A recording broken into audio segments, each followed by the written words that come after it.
বিরোধী রাজনৈতিক দলগুলিকে দাবিয়ে রাখতে উদ্দেশ্য প্রণোদিতভাবে আইনগুলির পরিবর্তন করা হয়েছে। বিএনএস আইন নিয়ে কেন্দ্রীয় সরকারকে আক্রমণ করলেন রাজ্যের আইনমন্ত্রী মলয় ঘটক। তিনি অভিযোগ করেন, এই আইনগুলো এমনভাবে পরিবর্তন করা হয়েছে যাতে মিথ্যা মামলা করে দিনের পর দিন আটকে রাখা যায়। বিরোধী দলগুলি লোকসভায় বিরোধিতা করলে সহজে সাসপেন্ড করাও যায়। নতুন আইনে এও বলা হয়েছে, কারোর সাজা যদি 10 বছরের বেশি হয় এবং সেটা যদি ওভার পাওয়ার করে গ্রেফতারের সময়, তাহলে তাকে এনকাউন্টার করে দেওয়া যেতে পারে। এই কথা সরাসরি লেখা না থাকলেও ভালো করে পড়লেই বোঝা যাবে। মুখ্যমন্ত্রীর নির্দেশে নতুন আইনের বিরোধিতা করেছি। প্রত্যেকটা আইনের ধারা আগে কি ছিল, কি পরিবর্তন হয়েছে সেগুলি উল্লেখ করে করে রাজ্য বিধানসভায় পাশ করে লোকসভায় পাঠানো হয়েছে। পাঠানো হলেও কোনো কার্যকর হয় না। শনিবার দুপুরে দুর্গাপুরের সিটি সেন্টারের সৃজনী প্রেক্ষাগৃহে আইনজীবীদের কর্মসূচিতে যোগ দেন রাজ্যের আইন বিচার বিভাগীয় ও শ্রমমন্ত্রী মলয় ঘটক, পঞ্চায়েতের গ্রাম উন্নয়ন ও সমবায় মন্ত্রী প্রদীপ মজুমদার, আসানসোল দুর্গাপুর পুলিশ কমিশনারেটের ভারপ্রাপ্ত deputy commissioner PBG Satish Pasumarthi,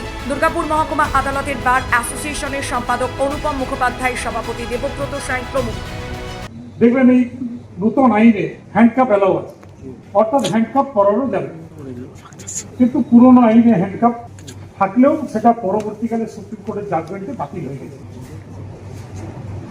নতুন আইনে আরেকটা সব থেকে ডেঞ্জারাস জিনিস আছে, যে যদি কোনো কেসের সাজা 10 বছরের বেশি হয় এবং যদি ওভার পাওয়ার করে at the time of arrest, police can open fire, অর্থাৎ এনকাউন্টার করে দেওয়া যেতে পারে। ডাইরেক্ট লেখা নেই, ভালো করে আইনটা পড়বেন, ইনডাইরেক্টলি লেখা। অর্থাৎ যে কোনো মামলা করতে তো অসুবিধা নেই। একটা এমন সেকশনের মামলা হলো যে মামলার সাজা 10 বছরের বেশি, সেই মামলাতে তার ঘরে রেড হলো, তাকে গুলি করে মেরে দেবে। এটা কিন্তু নতুন আইনে আছে।